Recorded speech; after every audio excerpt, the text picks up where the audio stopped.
안녕하십니까. 농기과학교실의 대표 강사 이재희입니다. 지난 시간엔 프랑스의 화학자 게이 리삭이 발견한 기체의 반응 법칙을 살펴보았습니다. 기체 반응 법칙은 반응하는 기체와 생성되는 기체 사이에 일정한 정수비의 부피비가 성립한다는 법칙입니다. 그런데 이 법칙을 발견한 게이 리삭뿐만 아니라 원자론을 발표한 돌턴도 이 법칙을 원자론에 근거하여 합리적으로 설명하는데 실패하였다고 하였습니다. 오늘은 원자론에 근거는 하지만 분자를 새롭게 도입하여서 기체 반응 법칙을 설명한 아보가드로의 법칙을 살펴보겠습니다. 그리고 이번 동영상부터 동영상 해상도를 1080픽셀로 높이고 소리의 크기도 한 단계 올렸습니다. 좀 더 나은 시청이 이루어지면 좋겠습니다. 구독, 좋아요, 알림 부탁드려요. 그리고 자발적으로 지불하는 수업료도 송금 부탁드려요. 먼저 복습을 겸해서 기체 반응 법칙의 핵심 내용을 정리하겠습니다. 게이 리삭은 수소와 산소의 전기 불꽃을 일으켜 수증기를 만드는 실험에서 수소, 산소, 수증기의 부피비가 간단한 정수비로 2대 1대 2로 일정하다는 것을 발견합니다.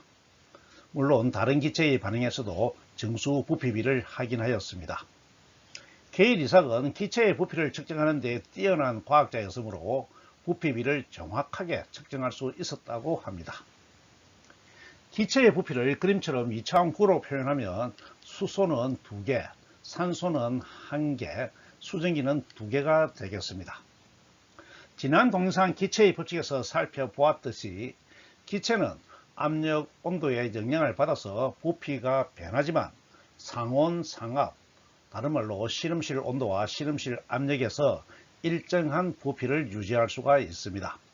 물론 오늘 살펴보겠지만 기체의 부피는 온도, 압력이 일정하더라도 기체의 양이 많으면 부피도 증가합니다. 문제는 결합 반응에서 일어나는 간단한 정수 질량비인 일정 성분비의 법칙과 기체 반응의 법칙이 어떤 관련이 있는지, 왜 기체는 부피비가 성립하는지 설명하는 것이었습니다. 부피와 질량 사이에 있는 관계는 질량은 원자의 개수에 의해 결정되므로 다른 말로 하면 부피와 원자의 개수와의 관계와 같습니다. 게이 리삭은 자신의 실험 결과를 설명하려고 한 가지 가정을 합니다. 게이 리삭은 일정한 부피는 일정한 질량을 반영하여야 하므로 일정한 부피에는 일정한 개수의 원자가 있어야 한다고 가정합니다. 원자론을 받아들이고 있는 상태에서 설명하는 것이죠.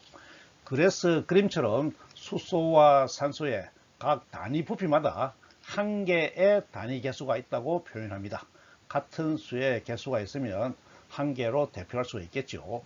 그런데 생성된 수증기는 원자론에 따라서 수소와 산소가 보존되면서 결합에 참여하여야 합니다. 그래서 생성된 수증기 한 부피엔 수소가 하나씩 들어가 있습니다.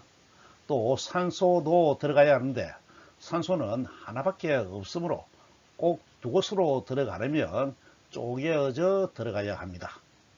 이것은 더 이상 쪼갤 수 없는 최소 단위라는 원자의 조건에 어긋나고 또 결합에 참여하는 것은 원자라는 조건에도 어긋납니다. 원소가 가지는 원자의 조건이죠.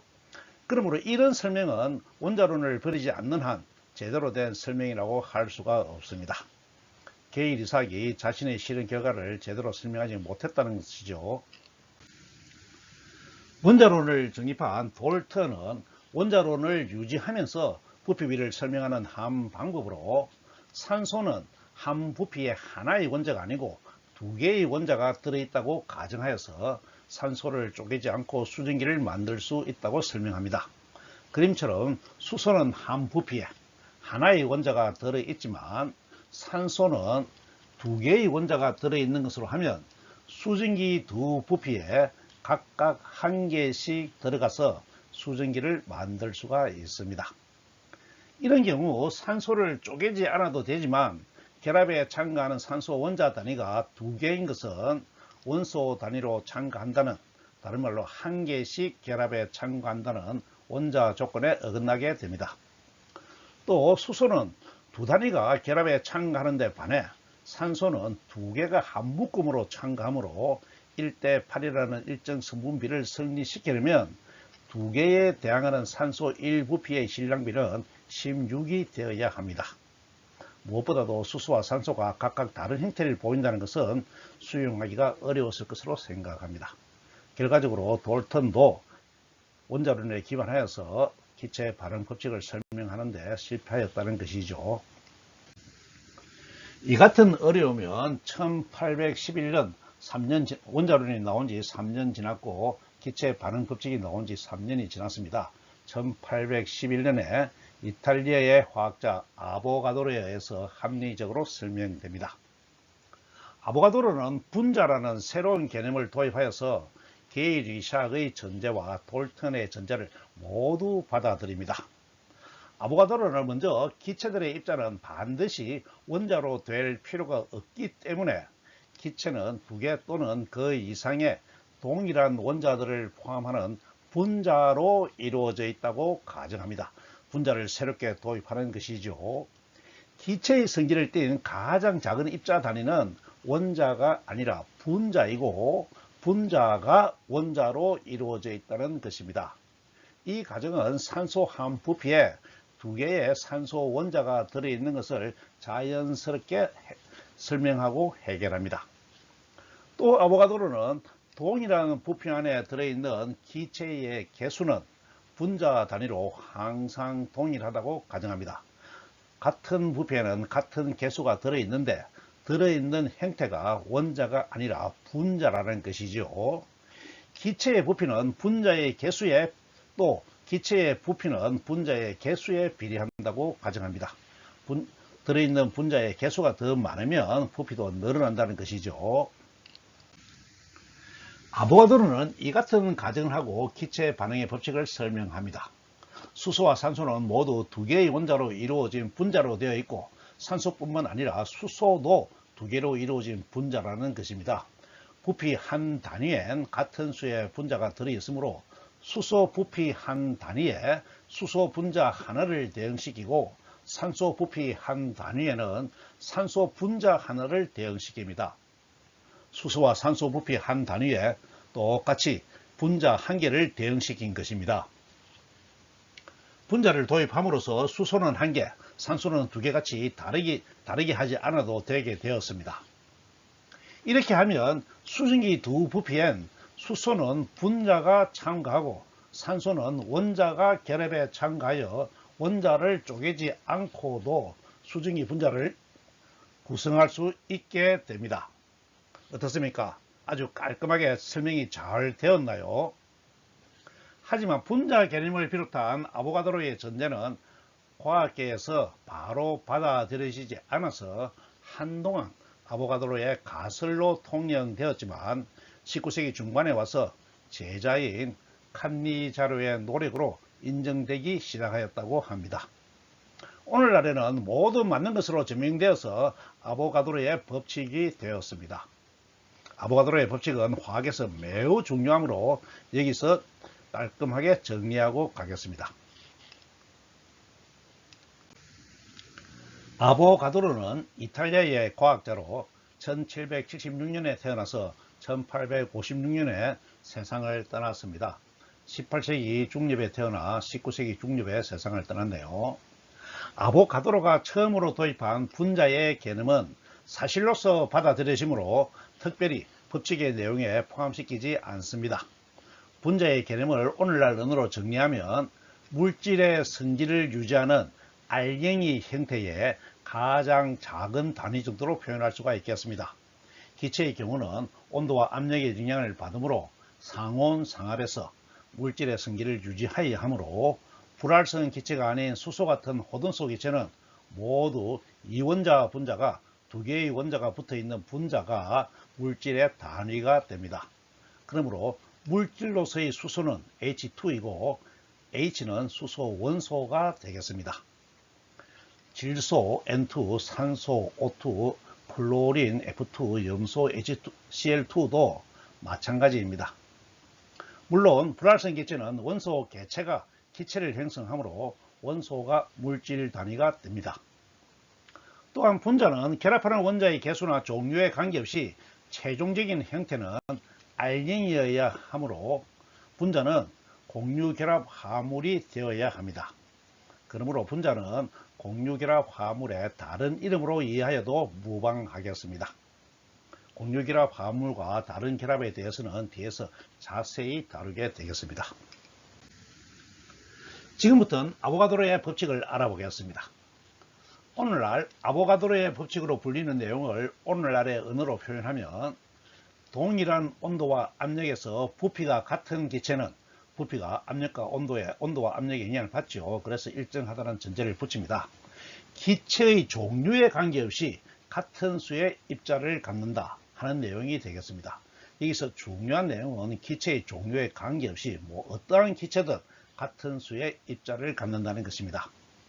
이 입자에는 물론 불활성 기체도 포함하므로 꼭 분자에 한정하지 않아도 됩니다. 그래서 입자로 표현하는 것이죠. 예를 들어서 배구공 안을 수소로 채우든 헬륨으로 채우든 질소로 채우든 이산화탄소로 채우든 배구공 안에 들어있는 기체의 개수는 직접 세어서 그 수가 같다는 것을 확인합니다. 여기서 직접 센다는 것을 강조하였는데 실제로 수는 세어서 확인합니다. 달리 말하면 아보가드로의 법칙에 나오는 동일한 개수는 실험을 통해서 직접 측정하여서 얻는 값이라는 것입니다. 개수가 똑같다는 것은 외워서는 안되고 현상으로 이해하는 것이 필요하겠습니다. 과학자들은 일정한 부피에 들어있는 일정한 기체의 수를 측정하려고 많은 실험을 하였고 오늘날 과학에서는 표준 상태인 습시 0도 1기압에서 22.4리터의 부피를 형성하는 기체의 수로 기체의 양이 22.4리터이죠. 그 안에 들어있는 기체의 수가 6.0221476 곱하기 10의 23승계로 정하고 이것을 참값으로 받아들입니다. 숫자에 대해서 이의를 달지 않는다는 것이죠. 보통 근사값으로 6.02 곱하기 10의 23승으로 나타내는데 이 숫자는 외워야 합니다. 이 수는 대단히 큰 수이므로 아보가드로 법칙을 발견한 아보가드로의 업적을 기려서 아보가드로의 수라고 표현합니다. 아보가드로의 수의 문자수는 아래 첨자로 아보가드로의 A를 가진 NA로 표시합니다. 물론 A는 고유명사에서 나와서므로 대문자로 표기합니다. 또 일반적인 수의 단위를 적용하여서 몰이라는 단위를 사용하는데 몰은 과학에서 사용하는 7가지 기본 단위의 하나입니다. 그러므로 몰은 기체의 수를 세는 데 국한하지 않고 모든 물질의 수를 세는 기본 단위로 사용합니다. 물론 다른 물질이 아닌 다른 것을 세는 것도 마찬가지이죠. 아보가드로의 수 몰 NA는 대상에 관계없이 객관적인 수로 모두 6.02 곱하기 10의 23승을 나타냅니다. 단위는 개 이렇게 되겠죠. 동전 1몰이라고 하면 동전의 개수가 6.02 곱하기 10의 23승 개인 동전 뭉치를 말합니다. 그 동전 뭉치의 개수를 일일이 세어보면 6.02 곱하기 10의 23승 개가 된다는 것입니다. 그때 1몰이라고 한다는 것이죠. 우리가 일상생활에서는 한 다섯 이렇게 하면 12개를 말하죠. 몰에 대해서는 뒤에서 화학식량을 다룰 때 다시 자세히 살펴보겠지만 여기선 몰의 개념을 확실히 익히고 가도록 합시다. 아보가드로가 밝힌 내용 중에서 기체의 부피와 기체의 수와 관련된 것이 있습니다. 기체의 수에 대해 연구를 한 아보가드로는 기체의 수가 증가하면 기체의 부피도 정비례 관계로 증가한다는 것을 밝혀냅니다. 이 관계를 지난 시간에 살펴본 기체의 부피와 압력, 온도 사이의 관계 식에다가 추가하면 V는 압력에 반비례하고 온도에 비례하고 기체의 개수에 비례하게 됩니다. 그래서 곱하기 n을 할 수가 있습니다. 이 식의 비례상수를 반영해서 정동하면 PV는 nRT가 됩니다. 이 식에서 비례상수를 K 대신에 대문자 R로 표시하였습니다. 여기서 R은 상수이므로 그 크기를 구해 보겠습니다. 식을 R 값으로 정돈하면 R은 NT 부분의 PV가 되겠습니다. 그리고 R 값을 직접 구하기 위해서 문자 수에다가 값을 대입하면 R은 NT분의 PV에서 분모 NT 값은 N은 개수를 나타내므로 한계를 하지 않고 덩어리로 1몰로 표시하겠습니다. 그리고 T는 온도인데 절대 온도를 넣어야 되죠. 그런데 기체의 부피가 0도씨 1기압에서 22.4리터라는 것이 정해져 있으므로 정해진 것이 아니죠. 그렇게 되는 것이죠. 그러므로 그에 맞추어서 0도씨니까 273K로 근사하고 1기압은 1아tom으로 그대로 쓰고 부피는 22.4리터를 넣습니다. 그래서 숫자는 숫자대로 계산하고 단위는 단위대로 계산을 하게 되면 근사한 값이 0.8205가 되고 단위는 아톰, 리터, 몰에 마이너스 1, K에 마이너스 1이 되겠습니다. 마이너스 1은 분모가 된다는 것이죠. 여기서 단위를 바꿔 넣으면 그러니까 0.08205는 기체 상수의 값인데 이 값은 단위가 기압과 부피와 몰과 K로 나타난 것이죠. 물론 몰과 K는 마이너스 1입니다. 그런데 단위를 바꾸어 넣으면 바꾸어 보겠습니다. 1기압을 표준 단위인 파스칼로 바꾸어 쓰면 0.08205고 1아tom은 1기압은 표준 기압으로 1013.25 헥토파스칼이므로 101325 파스칼로 쓰게 됩니다. 그리고 리터는 10의-1, 즉 10cm죠. 10cm의 3승이니까 10의-1m의 3승이고 단위는 미터 3승이 되겠습니다. 그리고 몰과 K는 그대로 가져옵니다. 그랬을 때 이 식을 계산하게 되면 8.314 뉴턴 미터 마이너스 2 곱하기 미터 3 K 마이너스 1 몰 마이너스 1이 되죠. 그러므로 미터 마이너스 2승과 미터 3승을 계산하면 미터가 됩니다. 그러므로 뉴턴 곱하기 미터는 힘 곱하기 미터이므로 에너지의 차원이 에너지의 단위가 됩니다. 그러므로 8.314 줄로 쓸 수 있고 8.314 줄 곱하기 몰 마이너스 1 K 마이너스 1이 되겠습니다. 그래서 에너지로 표현한 기체 상수는 8.314, 1기압으로 표현한 기체 상수는 0.08205 이렇게 나온다는 것이죠. 이 숫자를 외울 필요는 없지만 상수의 값이 단위에 따라서 달라진다는 것을 이해하고 필요할 경우에 언제든지 알맞은 단위에 알맞은 값을 적용할 수 있어야 합니다. 물론 기체의 밀도가 작아서 기체의 고유 부피를 무시할 수 있고 기체의 운동 에너지도 크지 않아서 상호작용을 무시할 수 있는 기체는 이상기체로 근사할 수가 있겠습니다. 이 식은 이상기체의 상태를 나타내는 것이죠. 그러므로 이상기체로 근사할 수 있는 상태의 일반 기체는 이 식을 그대로 적용할 수 있다는 뜻이 되겠습니다. 아보가드로는 자신의 분자론을 적용하여서 원소의 결합 방식과 일정 성분비를 새롭게 해석합니다. 그 결과 물질의 구성을 사실에 부합하도록 새롭게 구성할 수가 있었습니다.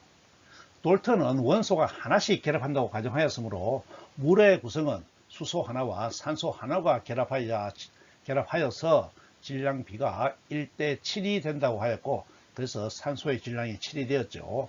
또 수소와 질소도 수소 하나와 질소 하나가 결합한다고 가정하여서 질소의 질량을 5로 정하였습니다. 상대 질량이죠.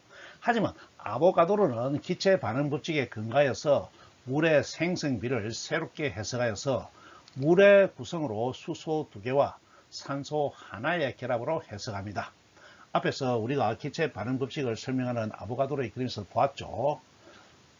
따라서 아보가드로의 해석에 의하면 물은 수소 2개와 산소 1개로 이루어지므로 오늘날의 H2O와 일치하게 됩니다. 또 암모니아도 질소 1부피와 수소 3부피가 결합하여서 암모니아 2부피를 만드는 기체 반응 법칙을 확인합니다. 그래서 이 법칙에 근거하여 수소 3개와 질소 하나가 결합한 것으로 해석할 수 있으므로 암모니아의 구성을 NH3와 같이 해석하게 됩니다. 오늘날 암모니아의 생성 화학식 N2 플러스 3H2죠. 3H2는 이 NH3와 일치하게 됩니다.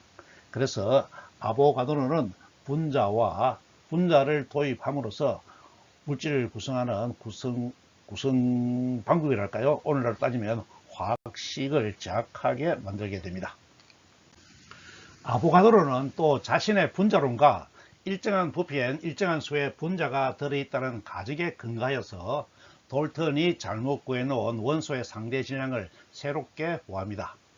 아보가드로의 가정에 따르면 기체의 밀도를 알면 기체의 수가 같으므로 바로 질량비를 구할 수가 있습니다. 왜냐하면 단위 부피당 질량비는 분자의 질량비를 반영하고 있기 때문입니다. 이해가 되시죠? 이 같은 방법으로 수소의 무게와 산소의 무게를 비교하여서 수소 질량 1에 대응하는 산소의 질량을 15로 구하였다고 합니다. 또 같은 방법으로 질소의 질량은 13으로 구하였다고 합니다. 오늘날 산소의 질량수가 16이고 수소의 질량수가 14인 것을 고려하면 대단히 정밀한 측정을 하였다고 하겠습니다. 이같이 아보가드로의 법칙을 이용하여서 원소의 상대 질량을 구하는 방법은 원소를 질량의 순서로 배열할 수 있는 길을 열어서 얼마 후에 맨델레프가 상대 질량을 기준으로 한 주기율표를 발표할 수 있게 이끌었다고 합니다. 주기율표에 대해서는 다음 시간에 알아보겠습니다. 어떻습니까? 아보가드로가 기체 반응 법칙을 제대로 해석하기 위해서 도입한 분자의 개념과 아보가드로의 법칙이 화학의 발전에 크게 기여하는 내용이 잘 이해가 되었나요? 고전역학에서 섭네일의 사진이 뉴턴 한 명으로 고정되었고 논전 기하는 유클리드 한 명으로 고정되었지만 화학은 라보아제이를 제외하면 매번 인물이 바뀌었다고 하겠습니다. 이처럼 화학은 어느 한 사람에 의지하기보다는 많은 과학자의 노력이 쌓이고 그 노력을 딛고 발전해 왔다고 하겠습니다. 이제 화학은 19세기 중반으로 접어들면서 물질을 구성하는 원소에 대해 많은 성질을 알게 되고 그 내용을 정리하여서 주기율표를 만드는 정도로까지 나아갑니다. 다음 시간엔 러시아의 화학자 맨델레프가 어떤 과정을 거쳐서 또 어떤 과학자의 연구 성과에 의지하여 주기율표를 발표하게 되었는지 그 과정을 살펴보겠습니다. 그런 다음엔 20세기 들어와 원자 내부를 들여다보는 발전을 이루게 되는데 전자의 발견부터 수소 원자 모형을 만드는 과정까지 연속해서 살펴보겠습니다. 오늘 강의는 이것으로 마칩니다. 감사합니다.